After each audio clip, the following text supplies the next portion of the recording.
मित्रों नमस्कार। दोस्तों मैं जेपी शर्मा।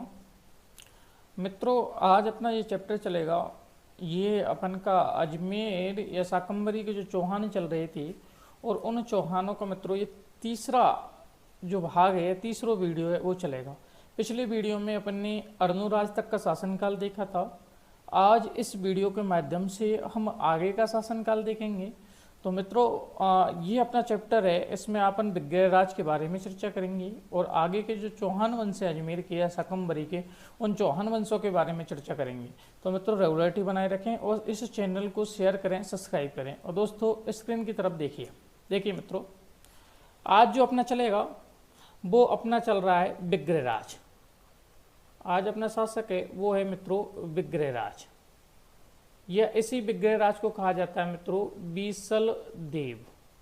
इसी विग्रहराज को क्या कहा जाता है? बीसल देव। और इस विग्रहराज या बीसल देव का जो शासनकाल रहता है मित्रों वो रहता है 1158 से लेकर के और 63 ईस्वी तक।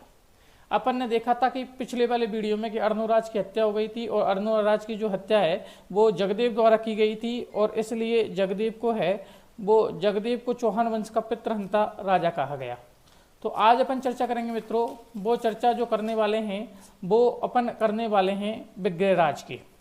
तो विग्रहराज की अपन बात करें तो इस विग्रहराज के बारे में मित्रों, ये अपन का विग्रहराज है। इस विग्रहराज की अपन बात करें उपाधि की, तो मित्रों विग्रहराज की जो उपाधि थी वो थी कवि बांधव व कंठावरण। दो उपाधि मिलती है मित्रों इसकी, एक तो है कवि बांधव और दूसरा है कंठाभरण। कवि बांधव व कंठावरण की उपाधि थी, किसकी थी मित्रों? वो थी विग्रहराज की। और इस विग्रहराज ने अपने जीवन काल में क्या किया वो देखिए। विग्रहराज की अपन और बात करें तो इनके दरबार में कितने दो प्रसिद्ध कवि रहते थे। ध्यान रखना, इनके दरबार में मित्रों दो प्रसिद्ध कवि रहते थे। और उन दो कवि थे, उन दो प्रसिद्ध कवियों का नाम जो मिलता है वो एक कवि थे जिनका नाम मिलता है मित्रों नरिपति नाल। एक कवि थे जिनका नाम मिलता है नरिपति नाल। और इन जो कवि थे नरपति नाल जी, इन नरपति नाल कवि हैं, उनका जो ग्रंथ है वो है बीसल देव रासो। कई बार पूछा गया मित्रों कि बीसल देव रासो ग्रंथ किसका है, तो बीसल देव रासो ग्रंथ है वो बीसल देव रासो ग्रंथ किसका है? नरपति नाल का है। और नरपति नाल का जो ग्रंथ है बीसल देव रासो, इस बीसल देव रासो में मित्रों जानकारी जो प्राप्त होती है वो ये जानकारी मिलती है कि एक शासक थे जिनका नाम था परमार शासक। और ये परमार शासक जिनका नाम था परमार शासक भोज। और ये परमार शासक जो भोज था, इस परमार शासक भोज की पुत्री, और इस परमार शासक भोज की जो पुत्री थी जिसका नाम मिलता है राजमती।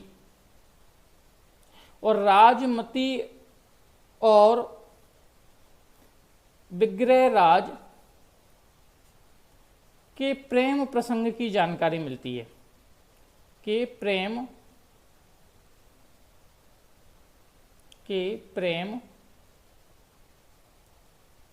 प्रसंग की जानकारी,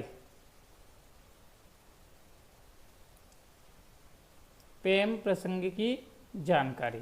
तो प्रेम प्रसंग की जो जानकारी मिलती है वो कौन से ग्रंथ से मिलती है? वो मिलती है नरिपति नाल का जो ग्रंथ है मित्रों जिसका नाम है बीसल देव रासो।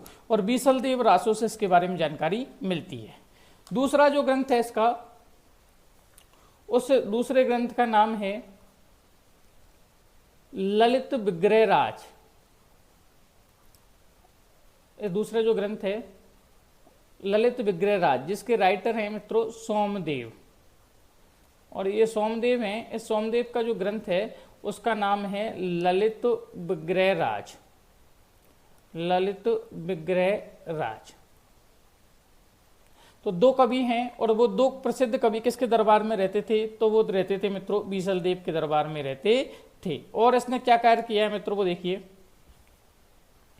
और इसने जो महत्वपूर्ण कार्य किए हैं जीवन में वो देखिए। इसकी अपन बात करें विग्रहराज ने, तो विग्रहराज अपन जानते ही हैं कि सबसे जो इंपॉर्टेंट काम किया है विग्रहराज ने, इसने दिल्ली का तोमर वंश, इधर देखो, इसने दिल्ली के तोमर वंश को पराजित कर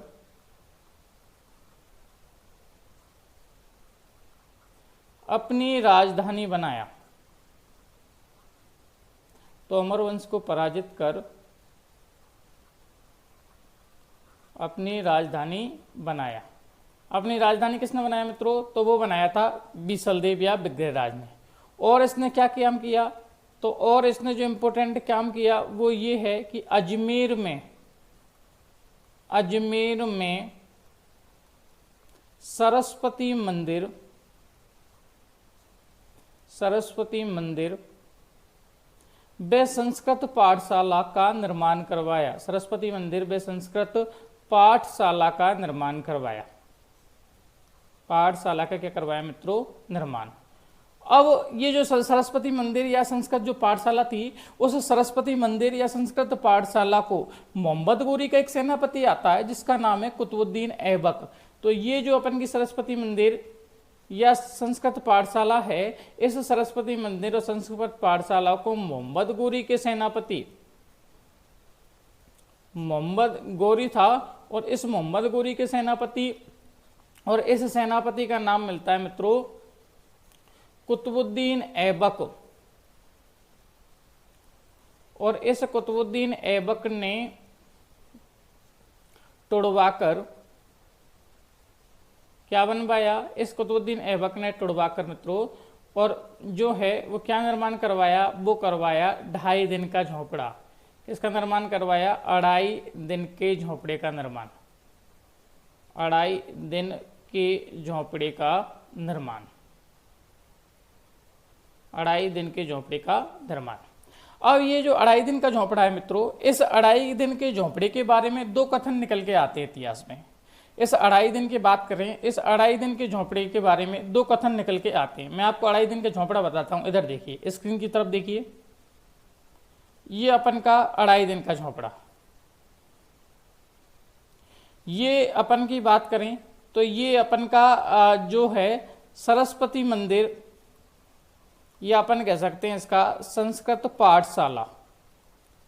और इसी संस्कृत पाठशाला को, इस जो आपको दिखाई दे रहा है, इस संस्कृत पाठशाला को कुतुबुद्दीन ऐबक ने और इस कुतुबुद्दीन ऐबक ने तुड़वा करके क्या बनवाया मित्रों? इसको बनाया गया था 2.5 दिन का झोपड़ा। 2.5 दिन का झोपड़ा ये आपको दिखाई दे रहे हैं। इसमें देखो 1 2 3 4 ऐसे करके इसमें 16 हैं। तो ध्यान रखना ये 16 खंबा महल भी है। 16 खंबा महल। ये कितने खंबा महल है? 16 खंबा महल है। तो ध्यान रखना 16 खंबा महल कौन सा है? 2.5 दिन का झोपड़ा है। दूसरी कंडीशन ये है कि इस 2.5 दिन के झोपड़े के बारे में 2 कथन निकल के आते हैं। कितने कथन निकल के आते हैं? 2। नंबर 1 कथन क्या निकलता है कि इसका निर्माण कितने दिन में हुआ था? 2.5 दिन में हुआ था। इसलिए इसको क्या कहा जाता है मित्रों? 2.5 दिन का झोपड़ा। 2.5 दिन का झोपड़ा। और जो दूसरा कथन निकल के आता है मित्रों, वो दूसरा कथन निकल के ये आता है कि इसमें संत पंजाब पीर की याद में, ये जो आपका 2.5 दिन का झोपड़ा है, एक कथन तो ये हो गया। अब दूसरा जो कथन निकल के आता है वो दूसरा कथन ये है कि संत पंजाब पीर की याद में, पंजाब पीर की याद में, और यहां संत पंजाब पीर की याद में कितने दिन का उर्स भरता है? 2.5 दिन का उर्स भरता है। इसलिए इसको 2.5 दिन का झोपड़ा कहा जाता है। किसको कहा जाता है 2.5 दिन का झोपड़ा? वो किसको कहा जाता है? वो कहा जाता है सरस्वती मंदिर या संस्कृत पाठशाला, जिसको तुड़वा करके कुतुबुद्दीन ऐबक ने 2.5 दिन के झोपड़े का निर्माण करवाया। ये आपका 2.5 दिन का झोपड़ा है जो आपके अजमेर शहर में स्थित है। आगे देखिए,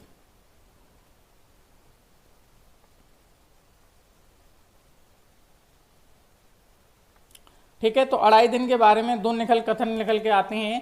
पहला कथन है कि इसका निर्माण, लिखते चलो साथ साथ ही, इसका निर्माण 2.5 दिन में होने के कारण इसका निर्माण 2.5 दिन में होने के कारण इसे 2.5 दिन का झोंपड़ा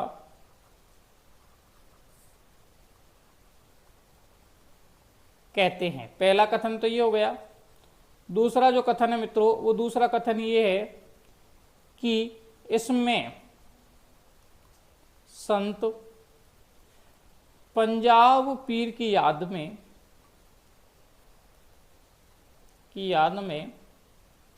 2.5 दिन का उर्स लगता है। उर्स का मतलब होता है मित्रों मेला लगता है। 2.5 दिन का उर्स लगता है। और यहाँ जो श्रद्धालु होते हैं वो श्रद्धालु कितने दिन रुकते हैं मित्रों? तो वो श्रद्धालु भी 2.5 दिन रुकते हैं, 2.5 दिन रुकते हैं। तो एक बात तो इसने जो संस्कृत पाठशाला या सरस्वती मंदिर का निर्माण करवाया, जिसको मोहम्मद गोरी का सेनापति कुतुबुद्दीन ऐबक आता है, उसको तोड़वा करके क्या बनवा देता है? 2.5 दिन के झोंपड़े का निर्माण करवाता है। आगे देखिए, किसने? विग्रहराज चतुर्थ ने। तो इसने संस्कृत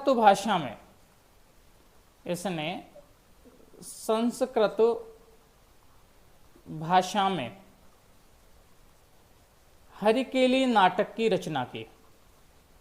हरिकेली नाटक की रचना की। ध्यान रखना, इसने संस्कृत भाषा में कौन से नाटक की रचना की है? हरकेली नाटक की रचना की। अब ये जो हरकेली नाटक है, ये हरकेली नाटक के 2 भाग हैं। ये जो हरकेली नाटक है, इस हरकेली नाटक के कितने भाग हैं? 2 भाग हैं मित्रों। इस हरकेली नाटक के 2 भाग हैं। जो आधा भाग है वो आधा भाग राजा राम मोहन राय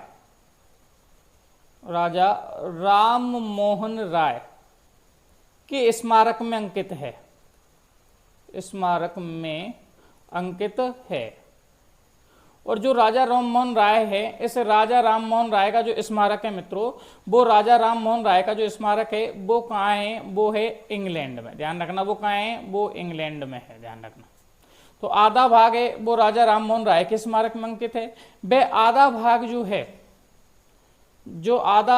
है वो आधा भाग है मित्रों 2.5 दिन के झोंपड़े में। आधा भाग का अंकित है वो 2.5 दिन के झोंपड़े में अंकित है। 2.5 दिन के झोंपड़े में अंकित है। तो इसके 2 भाग मिलते हैं। एक तो राजा राम मोहन राय के स्मारक में, और आधा भाग है वो आधा भाग 2.5 दिन के झोंपड़े में अंकित है, जिसमें हरकेली नाटक की रचना किसने की है? विग्रहराज ने की है। इस हरकेली नाटक की अपन और बात करें तो इस हरकेली नाटक में क्या है? तो इसमें भगवान शिव व अर्जुन की लीलाओं का वर्णन है। ध्यान रखना, भगवान शिव व अर्जुन की लीलाओं का वर्णन है।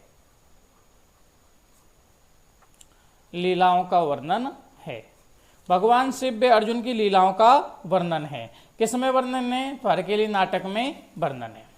इसके अलावा विग्रहराज की अपन और बात कर लें मित्रों, तो एक इतिहासकार मिलते हैं, और इन इतिहासकार का नाम है मित्रों किलहॉर्न। एक इतिहासकार हैं और इन इतिहासकार का नाम मिलता है मित्रों किलहॉर्न। और किलहॉर्न ने इनकी तुलना कालिदास व भवभूति से की। एक इतिहासकार थे कालिदास और एक इतिहासकार थे जिसका नाम था भवभूति से की। अर्थात इन्होंने कहा था कि विग्रहराज एक ऐसे शासक थे जो कालिदास व भवभूति की भी तुलना भवभूति की भी होड़ कर सकते थे। एकमात्र चौहान शासक थे। इसीलिए मित्रों कि इनका जो शासनकाल है, किसका शासनकाल? विग्रहराज। और विग्रहराज चतुर्थ या इसी का नाम मिलता है बीसलदेव, और इसका शासनकाल है वो मित्रों चौहान वंश का स्वर्ण काल कहलाता है। ध्यान रखना, चौहान वंश का क्या कहलाता है? स्वर्ण काल। एक अपन ने पूछा था चौहान वंश का निर्माण काल, तो चौहान वंश का जो निर्माण काल था, वो चौहान वंश का जो निर्माण काल था मित्रों, वो चौहान वंश का निर्माण काल किसका शासन काल था? अजय राज का। ध्यान रखना, चौहान वंश का निर्माण काल किसका शासन काल था? अजय राज का। और चौहान वंश का स्वर्ण काल या क्लासिक युग कहते हैं, वो युग किसका है मित्रों? तो वो किसका है? वो है अपन के विग्रहराज का। इसके अलावा इसने दो काम और करे इंपोर्टेंट, वो देखिए, इसने बीसलपुर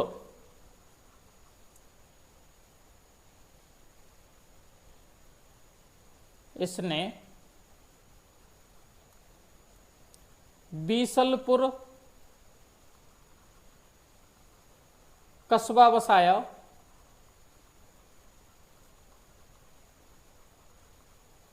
बीसलपुर कस्बा बसाया। बे बीसलपुर तालाब का निर्माण करवाया। बीसलपुर तालाब का क्या करवाया मित्रों? निर्माण करवाया। और ये जो बीसलपुर तालाब है मित्रों, अब ये वर्तमान में बीसलपुर तालाब किस नाम से? बीसलपुर बांध के नाम से जाना जाता है। कौन से बांध से? बीसलपुर बांध। और बीसलपुर बांध के नाम से जाना जाता है। और ये बीसलपुर बांध है, ये कौन सी नदी पर है मित्रों? तो वो है बनास नदी पर। ध्यान रखना, कौन सी नदी पर है? बनास नदी पर। और इस बनास नदी का उद्गम है वो कहाँ से होता है? तो वो होता है खमनोर की पहाड़ी। खमनोर की पहाड़ी। और ये खमनोर की पहाड़ी कहाँ है मित्रों? तो वो है राजसमंद। इस तरीका से जो अपन का आज का शासक था, आज जो अपन ने पढ़ा है, तीसरा जो वीडियो अपने चौहान वंश का, उन तीसरे वीडियो में अपन ने आज विग्रहराज को देखा है। विग्रहराज पे अपन एक बार मैं आपको पुनः बता देता हूं। देखिए,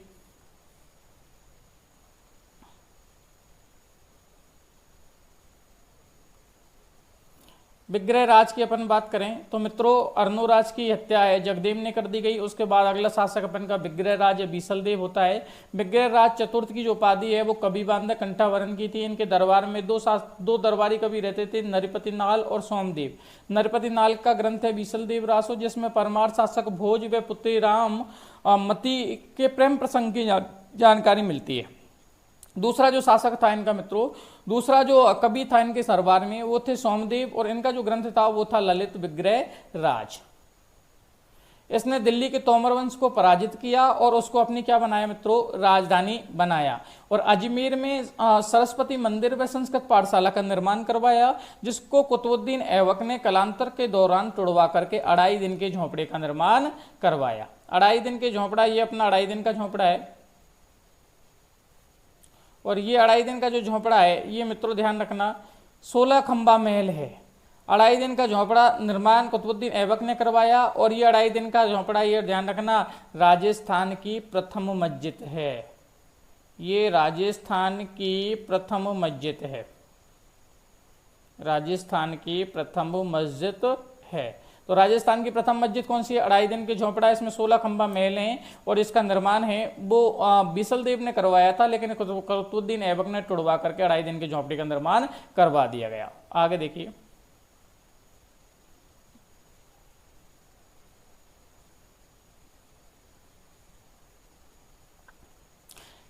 इसके बारे में अपन बात करें तो अजमेर में सरस्वती मंदिर संस्कृत पाठशाला का निर्माण करवाया, जिसके मोहम्मद गोरी का सेनापति कुतुबुद्दीन ऐबक ने तोड़वा कर 2.5 दिन का झोंपड़ा निर्माण करवाया। इसके बारे में 2 कथन निकल के आते हैं। एक कथन ये है कि इसका निर्माण है वो 2.5 दिन में होने के कारण इसको 2.5 दिन का झोंपड़ा कहते हैं। जबकि दूसरा कथन ये है कि यहाँ पंजाब पीर संत की याद में 2.5 दिन का उर्स बढ़ता है, इसलिए इसको 2.5 दिन का झोंपड़ा कहा जाता है। और ऐसे कहते हैं कि जो श्रद्धालु हैं वो श्रद्धालु कितने दिन रुकते हैं? श्रद्धालु हैं वो श्रद्धालु लगभग इसमें 2.5 दिन रुकते हैं, इसलिए इसको 2.5 दिन का झोंपड़ा कहा जाता है। आगे देखिए मित्रों, इसने संस्कृत भाषा में हरकेली नाटक की रचना की। इस हरकेली जो नाटक है इसमें 2 भाग हैं।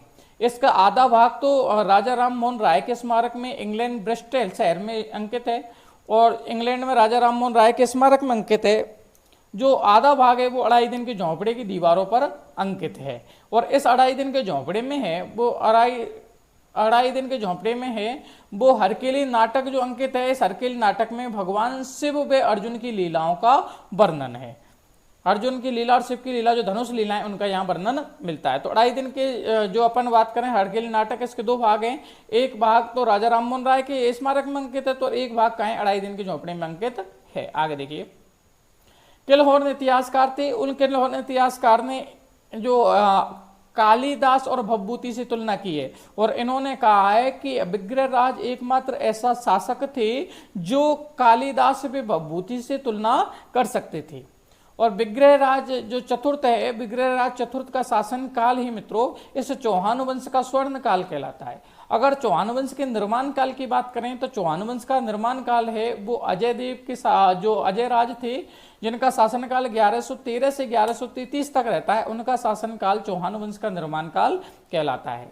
लेकिन चौहान वंश का जो स्वर्ण काल है या क्लासिक युग है वो विग्रहराज चतुर्थ या विशल देव के शासनकाल को कहा जाता है। आगे देखिए मित्रों, इसने बीसलपुर कस्बा बसाया और बीसलपुर कस्बा के साथ में बीसलपुर तालाब का निर्माण करवाया, जो वर्तमान में बीसलपुर बांध है।